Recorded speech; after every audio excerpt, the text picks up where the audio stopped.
On accueille tout de suite Manuela Boujard pour Equimetrix et Samuel Barouk de Nestlé. Ensemble, ils nous partagent comment implémenter de façon optimale un projet de performance marketing, autrement appelé MMM. Bonjour à tous. Donc, enchanté de pouvoir animer avec vous et passer ces 15 minutes ensemble. L'idée, ça va être de rapidement vous parler de notre approche de mesure de la performance marketing et commerciale chez Nestlé, avec Manuela qui est d'Equimetrix et moi-même directeur marketing de chez Nestlé. Tout d'abord, quelques éléments pour vous brosser le contexte. Je pense qu'en tant qu'acteur de la grande consommation, voire même juste annonceur, on est tous confrontés à de multiples vagues de transformation, que ce soit sur les attentes consommateurs, sur les évolutions des canaux avec l'accélération du e-commerce, l'arrivée de nouveaux players aussi, et également des transformations de fond sur nos activités en termes d'activation, donc tout ce qui touche à la digitalisation du mix, également la volonté d'intégrer sur le long du parcours shopper l'ensemble de nos activités, donc le développement du e-retail et la personnalisation des contenus avec la data, etc. Bon, bref, vous comprenez, en fait, avec tous ces changements, la façon dont on pilote la performance est complètement à revoir. On ne peut plus se baser sur les cycles longs que l'on avait et s'appuyer sur des études que l'on pouvait commander tous les 2-3 ans qui nous permettaient d'avoir une lisibilité sur la contribution de chacun de nos leviers. Et il y a une urgence à revoir cette approche pour avoir quelque chose qui est beaucoup plus réactif. Et c'est comme ça, en fait, que avec l'équipe, et quand je parle d'équipe, c'est l'équipe intégrée chez nous qui regroupe le département études, dans mon équipe, la partie data, la partie IT, le commerce, la finance. On a formulé une ambition, il y a de ça à peu près 2 ans, de pouvoir industrialiser sur nos propres données la modélisation de la mesure de performance et de l'impact de nos leviers d'activation et de mettre à disposition des utilisateurs finaux les résultats sur une plateforme pour qu'ils puissent en fait consulter à la demande ces résultats, mais aussi avoir la capacité de construire des scénarios, de projeter l'optimisation, de projeter l'impact de ces plans qu'ils pourraient construire et également de bénéficier de fonctionnalités d'optimisation. Et ce projet ambitieux, du coup, vous l'aurez compris, d'internaliser un MMM++, on avait l'ambition également de le faire à l'échelle, ce qui veut dire chez nous de le faire pour 7 catégories, plus de 40 marques et de pouvoir servir plus d'une centaine d'utilisateurs finaux. Et derrière, quand on est allé pitcher au global et dans notre structure groupe ce projet, il y a eu 2 éléments déterminants qui ont été fédérateurs sur notre capacité à devenir pilote global pour le groupe, pour construire cet asset. La première, je pense que c'était notre crédibilité en fait, sur les sujets de la donnée.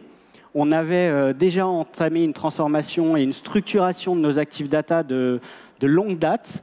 On avait récupéré toute notre donnée, on l'avait consolidée dans un entrepôt commun. On avait mis en place des data frameworks dont on pilote régulièrement la qualité avec des taux de satisfaction de 98, 99. Le 100% sur ces sujets est dur, hein. Il y a toujours quelque chose qui ne va pas et c'est un entretien permanent.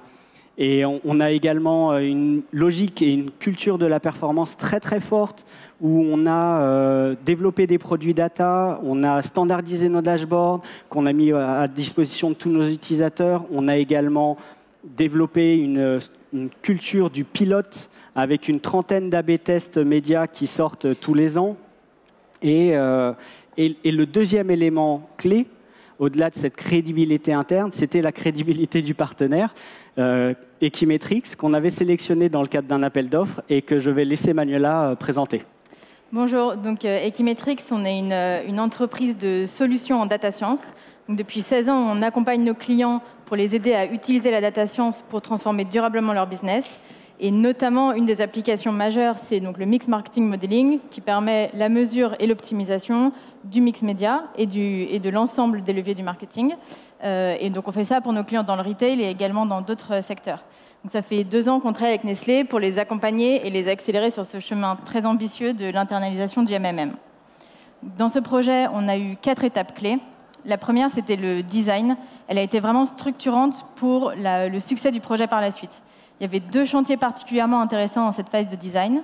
Le premier, c'était la création de personas et de user stories. On s'est appuyé sur des techniques de design thinking pour mapper l'ensemble des types de prise de décision dans l'entreprise, s'intéresser à quels étaient les KPI, la granularité, les acteurs clés, et donc dessiner une maquette de produits qui permettent de répondre à l'ensemble de ces types de prise de décision, avec des modules plus agrégés qui sont plus du pilotage de la performance pour les cycles, par exemple, budgétaires, les allocations cross-produits, cross-leviers, etc.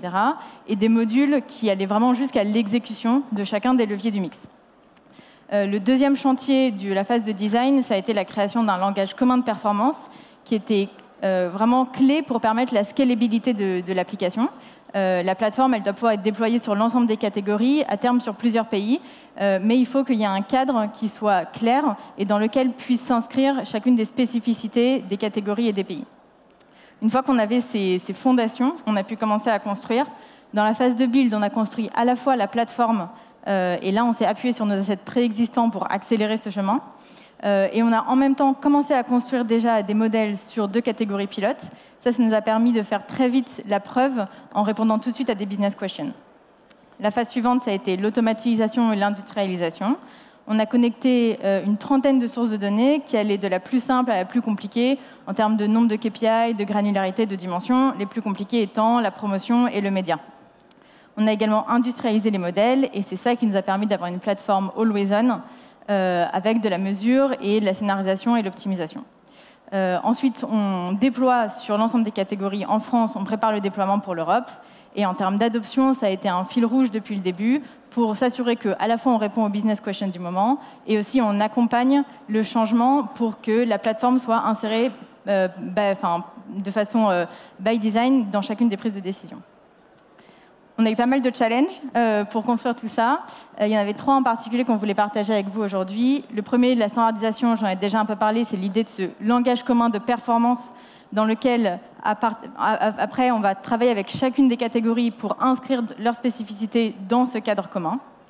Le deuxième, ça a été l'industrialisation de la donnée média. La donnée média, elle est particulièrement complexe en termes d'activation, en termes de dimension. Et donc, il fallait être capable de flaguer tous ces éléments-là et tous ces cas-là dans le passé et dans le futur. Et là-dessus, pour vous partager une anecdote, je me rappelle de discussions au démarrage, on s'était dit, bon, nous, une taxonomie média, on a ce qu'il faut. On sait piloter la performance de nos campagnes, on est hyper calé, on a une granularité, une visibilité au canal, au format, etc., etc.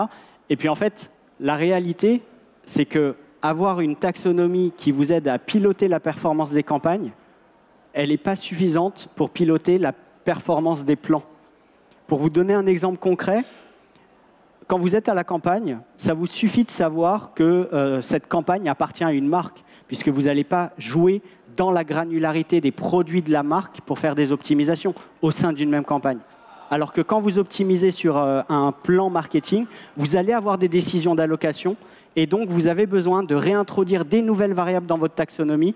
Et donc l'enjeu sur ce type d'industrialisation, c'est vraiment de repenser le besoin métier, le type de décision que vous allez avoir à prendre pour pouvoir réadapter la qualité de la donnée que vous ingérez.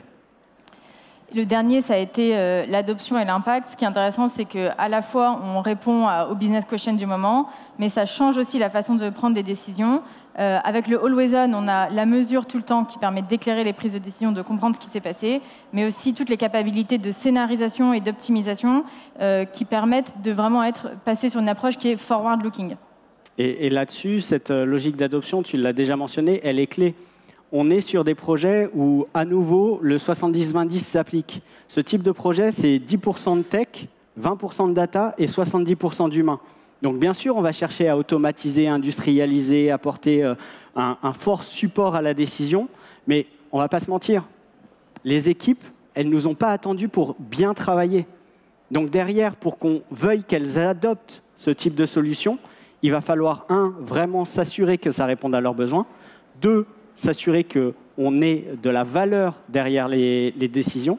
Et pour ça, il y a tout un programme de formation, il y a tout un support à la mise en route et à la prise en main de la solution qui a été mis en œuvre et qui est toujours en cours d'ailleurs. Donc aujourd'hui, on a une plateforme qui est déployée dans l'environnement Nestlé avec donc ces 3 modules. On a 200 modèles aujourd'hui qui tournent en train de déployer sur l'ensemble des catégories. On a une vingtaine d'utilisateurs au quotidien, plus si on considère l'ensemble des personnes qui ont déjà utilisé la plateforme. Et tous les jours, ils créent des scénarios immédiats. Aujourd'hui, on a déjà une 50aine de scénarios immédiats utilisés et des analyses à la promotion pour l'analyse et l'exécution des promotions. Et du coup, tout à l'heure, tu mentionnais cette logique d'avoir une bonne maîtrise de la performance du passé pour passer en prédictif. Ce qu'il faut voir, et je pense que ce sont les 2 éléments clés sur lesquels on peut être satisfait de la réalisation du projet, c'est que tout d'abord, on a réussi à créer un référentiel commun de la performance. Quand je dis commun, c'est-à-dire qu'il est partagé entre nos équipes marketing, nos équipes commerciales, nos équipes finances. Et on voit aujourd'hui dans des réunions des screenshots d'écran de la solution qui sont directement utilisés. Donc ça, c'est vraiment la reconnaissance ultime de s'assurer que l'outil, la solution fournit des aides à la décision précises. Derrière, ce référentiel commun, on a réussi à construire de la confiance. Honnêtement, et de manière assez cocasse, quand on a commencé, on s'est retrouvé plutôt dans une situation à devoir déjouer la défiance. Les gens ont plus confiance dans les anciennes façons de collaborer sur ces sujets en l'achat à un tiers d'une solution sur étagère, plutôt que de faire en interne ce type de solution. Les apprentissages, et après avoir mis pas mal les mains dedans et identifier tout ce qui peut aller mal dans ce type de solution, me font dire qu'il faut qu'on continue d'être super vigilant sur ce qu'on achète à l'extérieur. Et le deuxième point, sur l'aide à la décision, on a aujourd'hui, à travers toute la partie adoption, un outil qui va certes apporter des réponses, mais qui n'arrivera jamais à supplanter l'humain. On le voit, tu as mentionné une 50aine de scénarios médias. On ne fait pas un scénario média et on dit ça y est, c'est bon. En vrai, l'outil va optimiser, il va faire une proposition. Ensuite, il va falloir réinjecter de la connaissance métier. Parfois, un optimum mathématique n'est pas un optimum de média planning, etc., etc. Et c'est ça qu'il va falloir réussir à instiguer. Et le résultat, à la fin, c'est des résultats concrets et tangibles sur l'amélioration de nos ROI à 2 chiffres. Donc, bien sûr, on pose les premières pierres là. On a besoin de suivre les améliorations dans le temps, mais c'est ultra prometteur et l'adhésion est là. Donc Nestlé, l'ambition était claire dès le début, particulièrement ambitieuse en termes de vélocité, de couverture de Always On. Et on a dessiné le chemin en fonction de ça. Nous, on travaille avec plein d'autres clients qui ont des ambitions différentes. Il y a plein d'autres chemins pour créer de la valeur en utilisant la data science et notamment ces techniques de mix marketing modeling pour créer de l'impact et pour créer du gain. En revanche, ce qui est important, c'est d'être très clair sur l'ambition et de dessiner l'ambition dès le début en fonction de votre maturité data, de la maturité de l'entreprise, du contexte. Et en fonction de cette ambition, de dessiner le chemin. Le risque, en fait, c'est de sous-estimer la complexité de la donnée, la complexité du change management qui va avec, et donc de se tromper comme ça.